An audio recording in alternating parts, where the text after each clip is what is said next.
Hey guys, and welcome to a new video. Today I want to showcase the build that I've been playing for the past couple of days, and first things first, I freaking love this build, okay?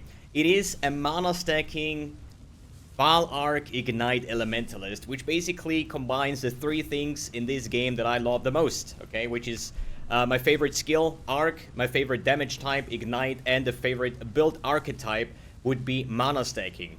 So mana stacking is not in the best state. There was like way stronger states of mana stacking, but it doesn't really matter. It's just the way I love to play the build with like agnostic, with mind over matter, and all these kind of like layers of defense and the benefits of a mana stacker. There might be the way that there is other or better Vaal Arc Ignite builds. I played it with Eternity Shroud a couple leagues ago. Had more damage, but like less tankiness and stuff like that. There is multiple versions that you can play this build, but this is the one that I decided to go for. So today I want to make like a more of an in-depth guide on how everything is working and how things supposed to be working on a slider budget. So the good thing for you, I would say, and for me in this case, this was basically the build that I've been finishing my Atlas with. So if you go to my YouTube channel and just check out the, day 3 and day 4 of the build guide, basically, this was like around about 5 divines investment. Here we had like 10 divines investment. The descriptions are always in the description below. The PUBs are in the description below. And today, like, this current version has run about like 15 divines, so it's still week 1 of the league. So if you're watching this video in a month from now, keep in mind this is like a 15 divines budget over here, and for that I think it is performing really good. I think first of all we're gonna do a map showcase, and then we're gonna talk about what stuff we can do with this build, or how does it work together, and so on. Primarily, there's always like one thing or one reason why you would play a build, and this is usually how you want to farm, right? I decided to go with a Legion Expedition strat, and since I know how insanely strong Vaal Arc clears Legion, and with his like one-tap explosion, the extreme archaeology, it made like totally sense for me to go this kind of route. And the reason why we play Cemetery map is because there is a divination card that can drop. It dropped actually today, which is the Brother's Gift, which gives you 5 divines. So that's why I say I am playing Vaal Arc, so what can I farm with it? Hey, I know Legion is crazy good, and with a rework of Expedition this might sound even better, and that's why I went this route. Probably the first questions that I will get in the comments is like, can this build do bosses? How about uber bosses? How about 100% daily? I have no idea. I'm pretty sure it can do the normal bosses. I did not try any uber bosses. Neither do I think it would be a good idea, just because I'm currently sitting on around about 3.5 million Ignite DPS, so I don't think this build will do uber bosses in the current state. I'm not saying it's not going to be possible later on, but we're going to figure that out as we go. Basically, we are an Arc caster, and as soon as we are shooting our Arc, it will ignite the enemies, and we have some Ignite proliferation. These are like the red circles, so if monsters move inside the red circle, they're just gonna like die, and we make this possible thanks to the Shaper of Flame, which says all hits, like hits always ignite. That means we have 100% ignite chance, and all damage can ignite, means every damage source, like even physical damage can ignite. Naturally, only fire damage can ignite. So this is why I can ignite with Arc, why I can ignite with lightning damage. But in mapping style, it just like throw in one Arc with the chains and ignite proliferation, everything dies pretty fast. You can also just run around, gather a bunch of monsters if we would have some. Let's do first like the showcase of a Vaal Arc. So Vaal Arc is basically chaining like way further and way better. That was actually a bad showcase. Let me get another Vaal Arc up here. So more monsters. As you see, Vaal Arc has like ridiculous chaining and chaining range, and damage wise it's like really good. So what we do with this, we're gonna load up our Vaal Arc, then we see the Legion, we pop the Legion, we move a little bit away so we don't get stunned within the hit, and then we press this magical button and yeah, just try to like one-shot entire Legion backs. Sometimes happens, sometimes it doesn't. Oh shit, this guy has Soul Eater. Oh well, that's gonna be fun. But yeah, this is like the kind of idea of the build, to just go in, click on the Legion and try to one-tap it. It sometimes happens, sometimes it's not. I guess it's still like investment-wise why it sometimes works and sometimes it doesn't, based on like chaining range and all these kind of things. Let's pick up the altars, let's load up our next Vaal Arc, go back to the Legion, and press this wonderful button and just see all the loot and hear all the loot popping. And I'm a bit scared of this like one Soul Eater mob that was there. Is this the Soul Eater? I don't know. I'm scared. It was somewhere at the top side. Because the problem is when you're killing so many monsters at once, the Soul Eater mobs, they just, you know, get quite big and fast. And they can literally like one-shot you at some points. But good thing we're an Ignite build, means we're damage over time, means that we can just inflict an Ignite and just kite the monster or just run away like a little girl. But eventually it will die from the damage over time. So this is like pretty good. But yeah, pretty much the entire Legion should be clear at this point. Ignites have done the job. Let's quickly gather all the loot. And this is basically what I do. I go in the map, Vaal Arc, pop the Legion twice basically.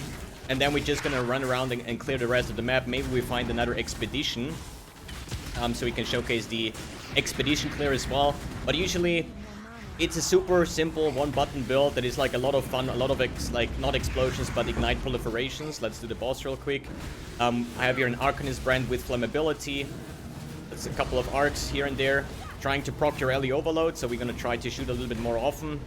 So, because if it procs, it didn't proc here, it would be another 40% more elemental damage, which is a lot better for, yeah, single target, right? Or overall damage.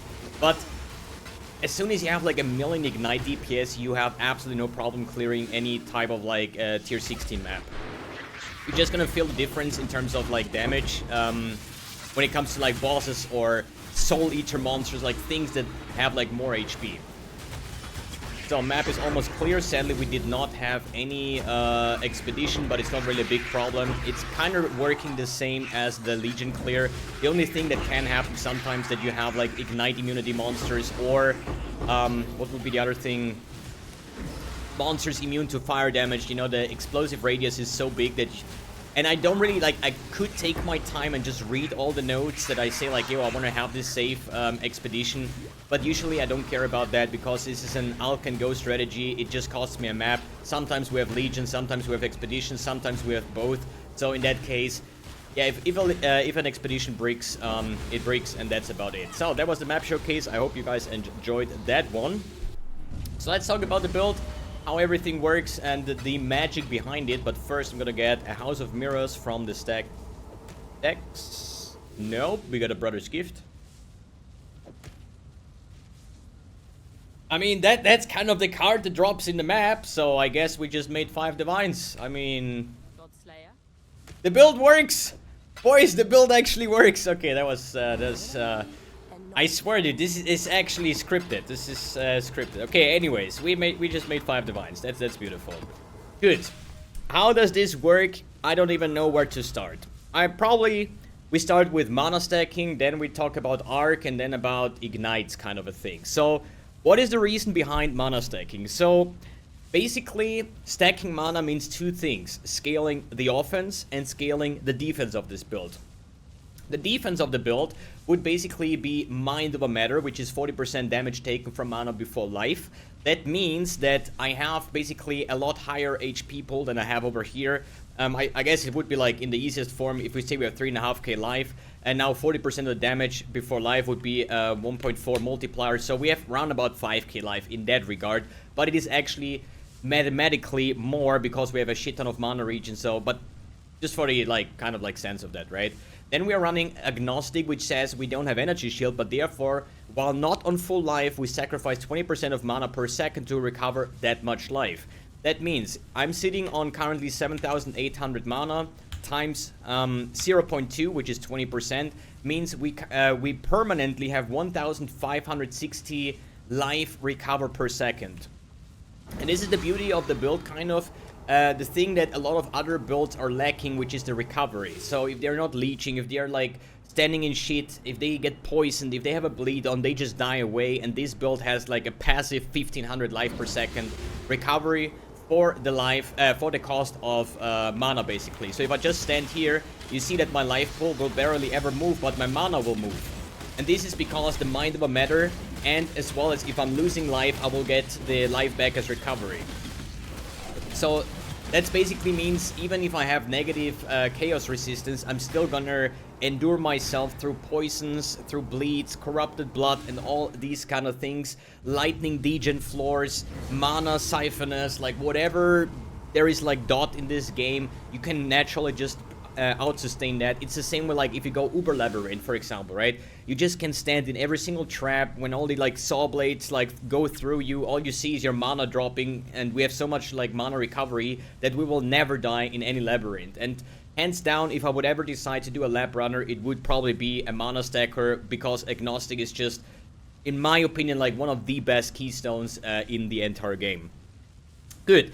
So that is like the kind of like defense thing. What about the offense thing? So we're playing this build with Archmage support. So what Archmage is doing, you basically spend, or you get a lot more mana cost for your skills, but based on the mana cost, we get added lightning damage for our spells. So that means we're trying to get the mana cost as high as possible for the skill. So Archmage will give a lot of like flat damage.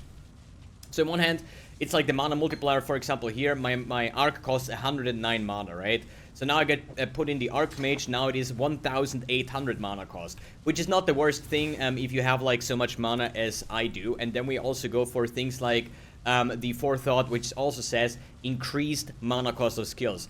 The more mana cost we have on our skills, the more damage we deal. The more mana we have overall, the tankier we are, the higher our EHP, the higher our Arcane Cloak. Like everything scales with mana, so mana is like your #1 priority that you want to have on this build. Good. Next thing, let's talk about Arc. Why do I pick Arc? I mean, you just saw Arc clears like insanely well, and just the fact that we are playing Elementalist and all damage can ignite.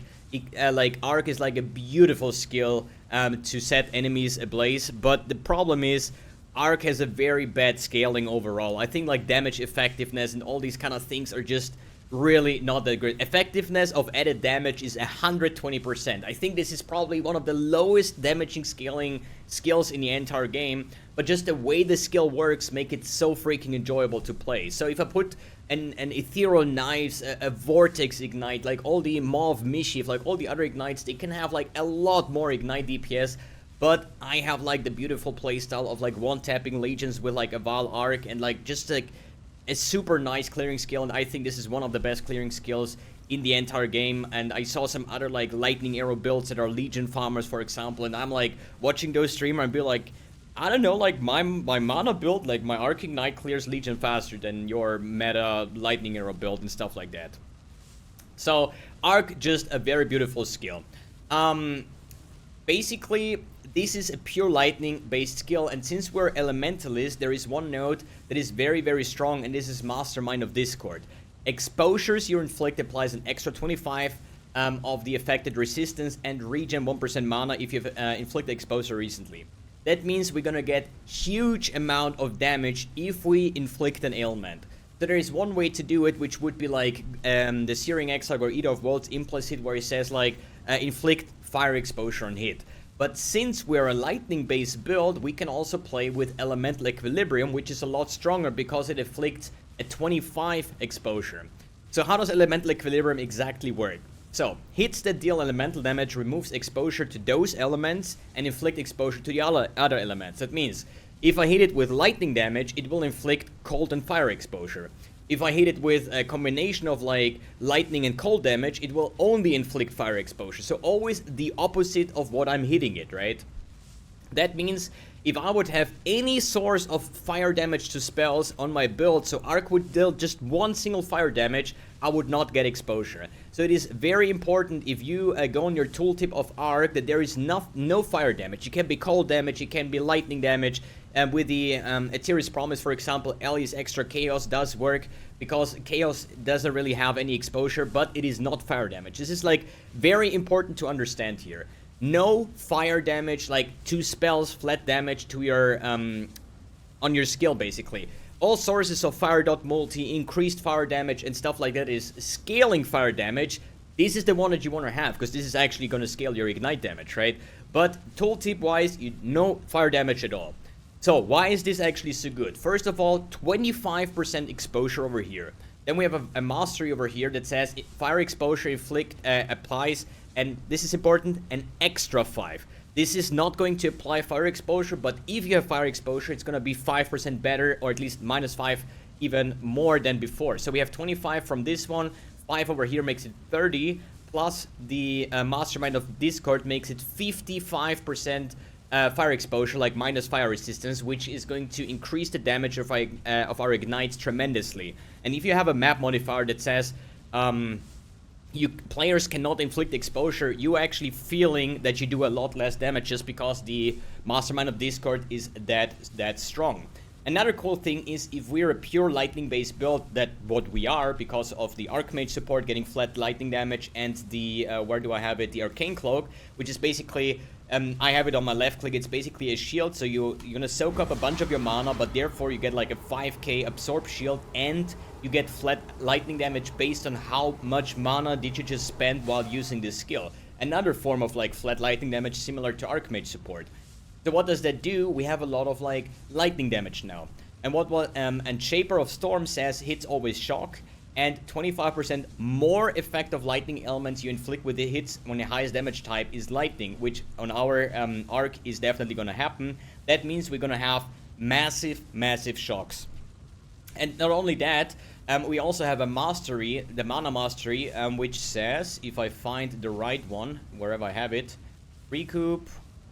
A second. No, wait. This was this lightning mastery was increases and reductions to maximum mana also applies to shock effect at 30% of their value. That means the more mana we stack, that we do anyways, the more shock effectiveness we're gonna get. And even though I'm playing this with a deadly ailment, which says we deal 80% less damage with hits, I've never seen anything less than a 50% flat shock on the target, which is actually a more damage multiplier because the enemy takes increased damage from all sources, not only lightning damage. So these also shocks will scale our ignite damage, which is pretty nice to have as well. Good. So we talked about the exposure, how we're gonna play with the elemental equilibrium. We went over the mind of a matter, the agnostic, why do we actually mana stack. So let's talk about the gearing of this character, as well as like, maybe I'm gonna quickly explain it to twos. It's just, I was short lightning res, I'm gonna pick the lightning res, and here I'm gonna have a bunch of like regen 3 mana per second, because this was still from early on, but I haven't really thought about removing those because it's still not bad. So if you check the mana mastery, it says regen 5 mana per second, so 2 of these is already better mana regen than the mana mastery. But the difference, if you say like an on-hit Archmage build versus an Ignite Archmage build, on an on-hit build, I need to permanently spam Arc because every Arc means damage.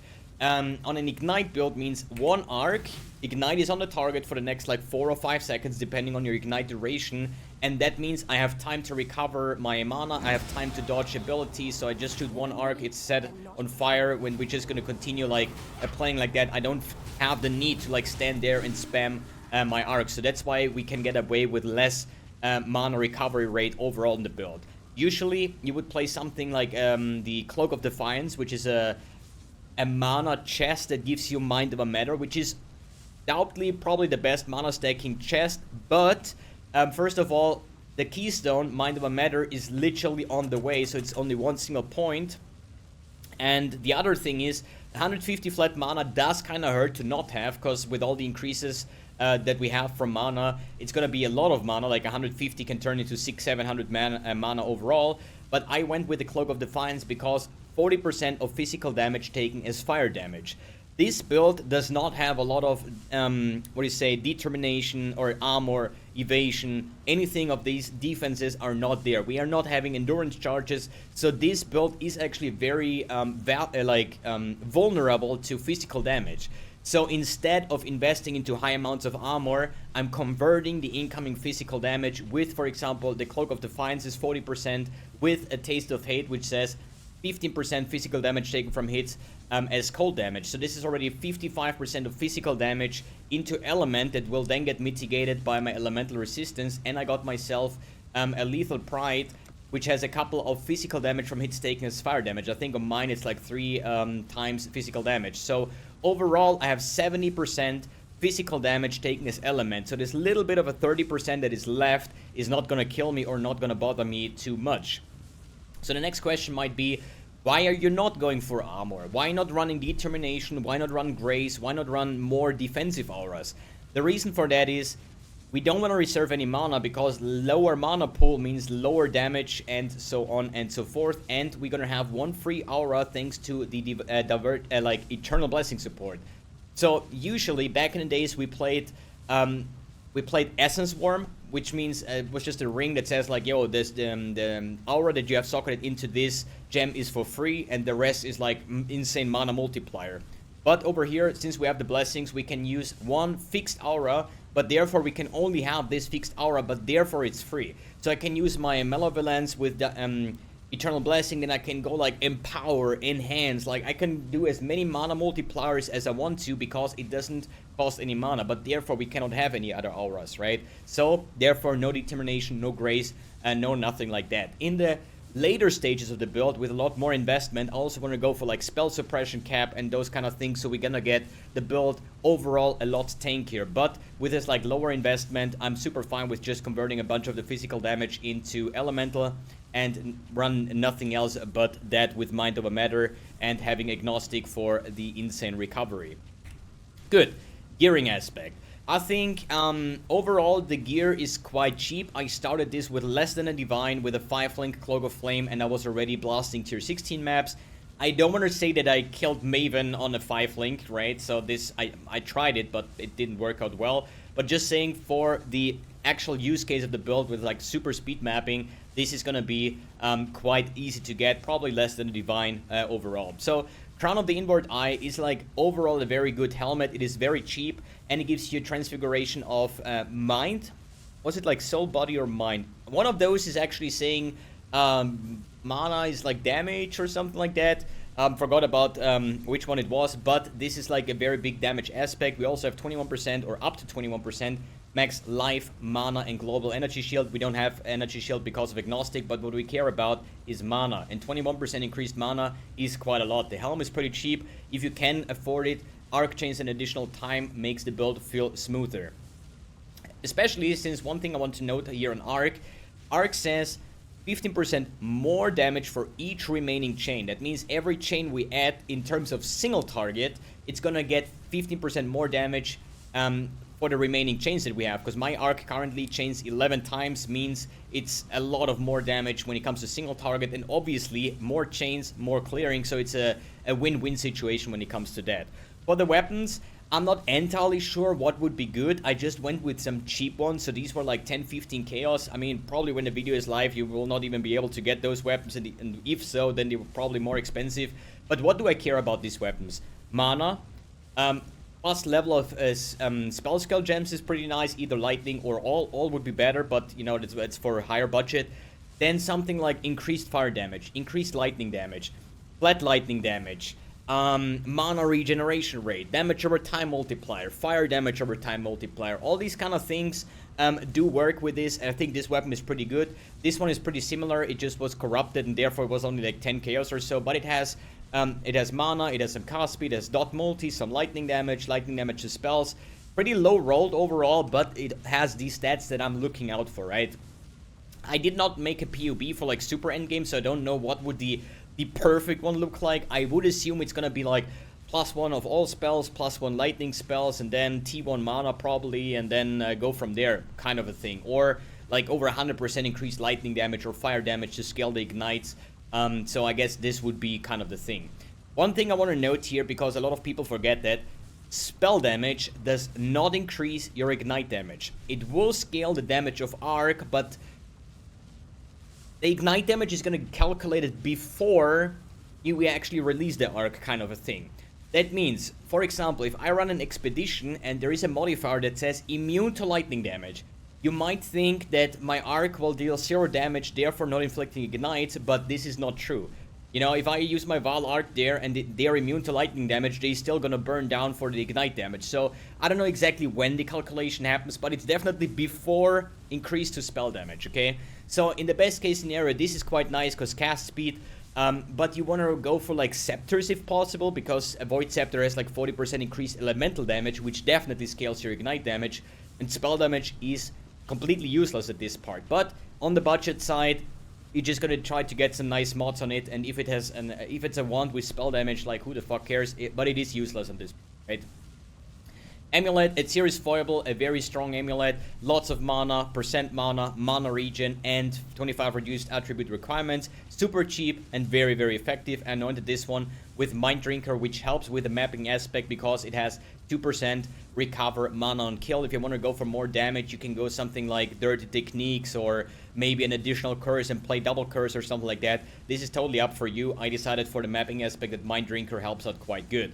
For the rings, life, mana, resistance. It's usually, for all the rare items, it's life, mana, resistance. For boots, it would be movement speed on top of that, but it's super generic. If you have the currency, Polaric Devastation is a very nice item to have because cover enemies in Ash is a very nice thing to have, and it gives you actually quite some nice damage, and it also increases the duration of your ailments on the enemy. If you have the currency, get one of these. If you don't, take 2 of the life, resistance, mana kind of things. Cloak of Flame, as I explained before, in my opinion, the better choice could also be a Lightning Coil, but the Cloak of Flame does have 75% increased ignite duration on enemy. That means if I have increased duration, I can stack more ignites faster, so my DPS will be higher, and the ignite still will feel like an ignite, you know, and not like, oh, I can put in citizen support and I get 70% faster ignites. It's insane, but then my my ignites last less than a second, and it just feels absolutely terrible. Gloves-wise, life, mana, resistance, the classic thing. Implicits, you can take whatever you want, I guess. You can go for either, like, since we don't need the exposure, Fire Dot Multi would be something. You can go for Spell Suppression. You can go for Ignite Spread, or you use, like I did, like any medium Cluster Jewel or Megalomaniac that has Fan the Flames, so you actually generate those Ignite proliferations. If you're super on the budget and you don't even have the currency for a Fan the Flames medium Cluster Jewel or to roll your implicits, play with an Ignite Proliferation support gem. I did that for the longest part. So I already had a 6-ling and I was still playing with Ignite Proliferation, but at some point I said, yo, I want to buy like something with a Fan the Flames or fixing the implicits, and this is when I swapped out another, like, I think Cruelty support or something like that. And since we're running Deadly Ailments, that's why I decided to not go for Cruelty overall, even though it shows that in PUB it is more damage. Other than that, belt slot, I think there's only one very important thing besides life, mana, resistance, the classic. It is the increased mana recovery rate. This is like either a Shaper or I think a Redeemer modifier. This is just like how fast your mana is recovering, and this is like a 10% multiplier on top of that. So this will help, but I think you can get away without even having that mod. I think this belt was like 5 chaos, and it's actually kind of sad that I'm still running around with that belt. But it is what it is. Skill, let's go for the gem setup, which is Sigil of Power, increased area of effect. So you just use this one, you cast your spells, and it basically loads up into a form of a Super Saiyajin kind of thingy. Wait, no, I have -1 stage. So the 3rd stage we don't rage. Anyway, so as long as you're in this circle, I think you're just taking less damage, and you get added lightning damage, which is super nice per stage. Increased area of effect, so you just have more room to walk around. But this is more like, I barely ever use this for mapping. This is more like, you can do this on like Maven or endgame bosses where you actually, because otherwise, I mean, you go in, you shoot 1 or 2 arcs at the boss, the boss dies, so I don't really want to spend the time of like casting that and trying to min-max for the mapping aspect. Then I have here Flame Dash for my utility skill or movement skill. Then whatever you want to use in this one, totally up to you. For Arc, we have Swift Affliction, Burning Damage, Deadly Ailments, Archmage, and Chain Support. Chain Support helps with the clearing, helps with a single target, and also has, with the normal quality, increased chaining range. This is what I also did with my alternate quality Arc, which is Anomalous Vaal Arc, which has 20% increased chaining range, so 30% higher chaining range with your Arc, which helps with the clearing aspect. Then we have the Eternal Blessing with Malevolence support. Then here we have Arcane Cloak, increased duration, and a high-level Arcane Surge. So as soon as we use that, we get Arcane Surge for free, which helps with the cast speed, the mana reach, and those kind of things. Now, one thing that is very, very important over here. My Arcanist brand is linked to Flammability, Flame Surge, and Brutality support. So now you might think, wait a second, why would you use Brutality support? So what does this skill say, basically? It says, deal no chaos damage and deal no elemental damage. Why do I not want to deal elemental damage? The reason is Flame Surge. So Flame Surge is basically generating a debuff below the enemy, and this is like Burning Ground, which is not an ignite, but it scales off your ignite. So it's just like a 25, what Burning Ground deals 25% of fire damage per second of ignite affecting the enemy. So if I have like a 10 million ignite on a target and I Flame Surge it, it's gonna generate a Burning Ground that ticks for like 2.5 million because 25% of my ignite. So why do I want to play this with Brutality? The reason for that is a Flame Surge is a fire skill, and it deals fire damage. And what do we not want to do with this build? Exactly, deal fire damage on hit because of Elemental Equilibrium. If you don't play with Brutality, what you have to do is like get an arc off to actually inflict exposure on the ignite, then Flame Surge it for the Burning Ground, and then arc it again so the Elemental Equilibrium will swap or will add the fire exposure again, you know? This is like the kind of idea. You want to run this with Brutality so that your Flame Surge deals 0 damage. It will still generate the Burning Ground, what we want to have, but it doesn't screw up our Elemental Equilibrium, so that's very important for that part. One thing that you could potentially do is getting like a Heist Scepter that has Elemental Equilibrium that would save you like a bunch of points, but honestly, if I had 15 points left over to spend, I wouldn't even know where to spend them because I already took every single mana node that is somewhere over here, so I don't know, I think it's totally fine, even though it's a pretty widespread tree. Maybe it might even be a consideration to go down for this jewel slot here and take some, what would this, I forgot the name of it, the Simulacrum jewels. They give you like 5 intelligence, 5 mana or something. So I guess like, since it's like a long traveling until your starting area, it might be worth taking because it might give like a bunch of like flat mana. So I might consider doing that later on. Good. Flask setup. We have Topaz, Ruby, and a Sapphire Flask, Quicksilver for movement speed, and a Series Promise because of the extra damage that we get. Before the Taste of Hate, I used a normal Sapphire Flask because Taste of Hate is not really cheap, but this is the flask I used before, you know? So immunity to freeze, whatever, effect of curse, bleeding, immunity, cast speed. But once I got the currency, I swapped the Taste of Hate for the Sapphire Flask. The triple Ellie flasks are very nice to have because of the less damage taken. They not only give you 50 res from the resulting flask, it's also less damage taken, and this is huge against damage mitigation when it comes to elemental damage. Good, we talked about the gearing aspect, the gems, the skill tree, the ascendancies, how does all of that works. We had a map showcase. If you're wondering about the cosmetics, I'm using the entire Demon Parasite set with the Burning Torturer gloves. These gloves make the Ignite proliferations, the circles, look different. Then we have demonic weapon effects, a scavenger weapon, then we have, what do we have? Oh wait, why is there no MTX on my Lethal Pride? Unfortunate.